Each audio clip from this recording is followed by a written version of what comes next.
Namaste everyone, welcome to Kalaspurti channel Art Inspiration. Before we are going to the video, please like, share, subscribe our channel. Hello అండి, అందరికీ నమస్కారం. Welcome to our channel. ముందుగా అందరికీ మహాశివరాత్రి శుభాకాంక్షలు. ఈరోజు వీడియోలో మనం మహాశివరాత్రి రోజున శివునికి అభిషేకం ఏ విధంగా చేయాలో తెలుసుకుందాం. మామూలుగా మనకు ప్రతి నెల కృష్ణపక్ష చతుర్దశి రోజున మాస శివరాత్రి వస్తుంది. అంటే ప్రతి నెలలోనూ శివరాత్రి వస్తుంది. ఈ మాస శివరాత్రి రోజున శివాలయాల్లో విశేషంగా పూజలు మరియు అభిషేకాలు జరుపుతుంటారు. కానీ మాఘ బహుళ చతుర్దశి రోజున వచ్చి శివరాత్రి చాలా విశిష్టమైనది. కేవలం ఈ ఒక్క శివరాత్రి రోజున నియమనిష్టలతో శివుణ్ణి పూజిస్తే చాలు. మనం ఈ జన్మలో చేసిన పాపాలు అన్నీ తొలగిపోయి ఈ జన్మ అంతా మనం శివుణ్ణి పూజించిన ఫలితం దక్కుతుంది. అందుకే మన పెద్దలు జన్మానికి ఒక శివరాత్రి అని అంటుంటారు. అంటే మన జన్మలో ఏదో ఒక శివరాత్రికి శివుణ్ణి నియమనిష్టలతో పూజిస్తే చాలు, జన్మంతా శివుణ్ణి పూజించిన ఫలితం దక్కుతుంది. ఇప్పుడు శివరాత్రి రోజున మనం పూజ చేసే సమయంలో శివ అష్టోత్తరం కానీ లేదా ఓం నమ శివాయ అనే శివ పంచాక్షరి మంత్రాన్ని కానీ పఠించాలి. ఇంకా శివరాత్రి రోజున మనం ముఖ్యంగా ఉపవాసం, జాగరణ మరియు శివునికి అభిషేకం ఈ మూడింటిని తప్పకుండా ఆచరించాలి. మనందరికీ తెలిసిన విషయమే శివుడు అభిషేక ప్రియుడని. ఆ మహాశివుడికి అభిషేకం అన్నా అభిషేకం చేసేవారన్నా చాలా ఇష్టమట. శివలింగానికి చెంబు నీళ్లతోనైనా అభిషేకిస్తే చాలు, పొంగిపోయి వరాలిచ్చే బోలాశంకరుడు. ఇప్పుడు శివరాత్రి రోజున మహాశివునికి ఎలా అభిషేకం చేయాలో తెలుసుకుందాం. మహాశివరాత్రి మనం అసలు ఎందుకు జరుపుకుంటామంటే మహాశివుడు లింగాకారంలో ఆవిర్భవించిన రోజు శివరాత్రి. కాబట్టి ఆ రోజునే మనం మహాశివరాత్రి పర్వదినంగా జరుపుకుంటాం. మహాశివుడు లింగాకారంలో ఆవిర్భవించింది రాత్రిపూట. కాబట్టి ఆ లింగోద్భవ సమయంలోనే మనం అభిషేకం చేస్తే ఇంకా మంచిది. ఇప్పుడు శివుడికి వేటితో అభిషేకం చేయాలో తెలుసుకుందాం. ముఖ్యంగా మనం పంచామృతాలతో శివుణ్ణి అభిషేకిస్తే చాలా మంచిది. పంచామృతాలంటే పాలు, పెరుగు, నెయ్యి, చక్కెర మరియు తేనె. పంచామృతాలో పాలు, పెరుగు, నెయ్యి ఉన్నాయి కదా, ఇవి ముఖ్యంగా ఆవు పాలు, ఆవు పాలతో చేసిన పెరుగు, ఆవు పాలతో చేసిన నెయ్యి, వీటితో అభిషేకిస్తే చాలా శ్రేష్టం.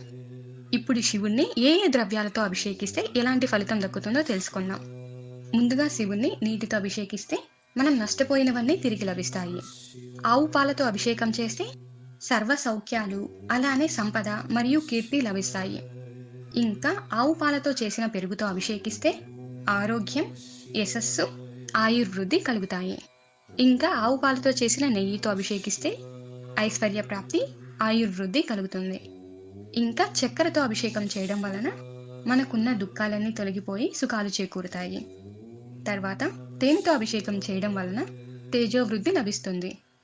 ఈ పంచామృతాలతో పాటు కొబ్బరి నీళ్లు, పండ్ల రసాలు, విభూది, గంధం, సుగంధ ద్రవ్యం, ఇంకా మహాశివునికి ఎంతో ఇష్టమైన బిల్వపత్రాలు, ఇంకా తెల్లటి పుష్పాలతో అభిషేకిస్తే మంచి ఫలితం ఉంటుంది. ఇప్పుడు పంచామృతాలతో మన ఇంట్లోని శివలింగానికి ఎలా అభిషేకం చేయాలో తెలుసుకుందాం. ముందుగా దీనికి ఒక రాగి పళ్ళెం కానీ, ఇత్తడి పళ్ళెం కానీ లేదా వెండి పళ్ళెం కానీ, ఇందులో మన ఇంట్లో ఏది ఉంటే ఆ పళ్ళెంని తీసుకొని శుభ్రం చేసి పళ్ళెంకి గంధం కుంకుమతో బొట్లు పెట్టి పళ్ళెం మధ్యలో శివలింగాన్ని ఉంచాలి. తర్వాత శివలింగానికి గంధం కుంకుమతో బొట్లు పెట్టాలి. ఆ తర్వాత ఓం నమ శివాయ అనే శివ పంచాక్షరిని పఠిస్తూ మొదటగా శివలింగానికి నీటితో అభిషేకం చేయాలి. ఆ తర్వాత ఆవు పాలతో అభిషేకం చేయాలి. తర్వాత కొద్దిగా నీటిని తీసుకొని శివలింగం పైన వేసి పెరుగుతో అభిషేకం చేయాలి. తర్వాత మళ్ళీ కొద్దిగా నీటిని శివలింగం పైన వేసి నెయ్యితో అభిషేకించాలి. తర్వాత మళ్ళీ కొద్దిగా నీటిని శివలింగం పైన వేసి చక్కెరతో అభిషేకించాలి. ఆ తర్వాత మళ్ళీ కొద్దిగా నీటిని తీసుకొని శివలింగం పైన వేసి తేనెతో అభిషేకించాలి. ఈ విధంగా శివలింగానికి పంచామృతాలతో అభిషేకం చేయాలి. ఒకవేళ మన ఇంట్లో శివలింగం కానీ లేకపోతే మనం ఏ ఏ ద్రవ్యాలతో ఇంకా పండ్ల రసాలతో అభిషేకం చేయాలనుకుంటామో వాటినే మనం శివాలయానికి తీసుకెళ్ళి శివుని యొక్క అభిషేకానికి ఇచ్చి మన గోత్రనామాలు చెప్పి అభిషేకం చేయించుకోవాలి. ఇలా అభిషేకం పూర్తయిన తర్వాత శివాలయాల్లో అయితే శివపార్వతుల కళ్యాణం జరుగుతుంది. కాబట్టి ఆ కళ్యాణంని చూస్తూ ఆ మహాశివుణ్ణి మనసులో ధ్యానిస్తూ ఆ రాత్రంతా జాగారం చేయాలి.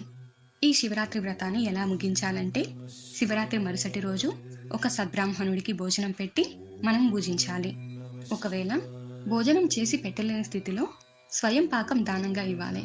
స్వయం పాకం అంటే వారినే భోజనం చేసుకోమని చెప్పి భోజనానికి సరిపడా పప్పు, ఉప్పు, చింతపండు, కూరగాయలు, బియ్యం ఇలా భోజనానికి సరిపడినవన్నీ ఒక విస్తరాకులో పెట్టి దానిపైన ఇంకొక ఆకును బోర్లించి ఇవ్వాలి.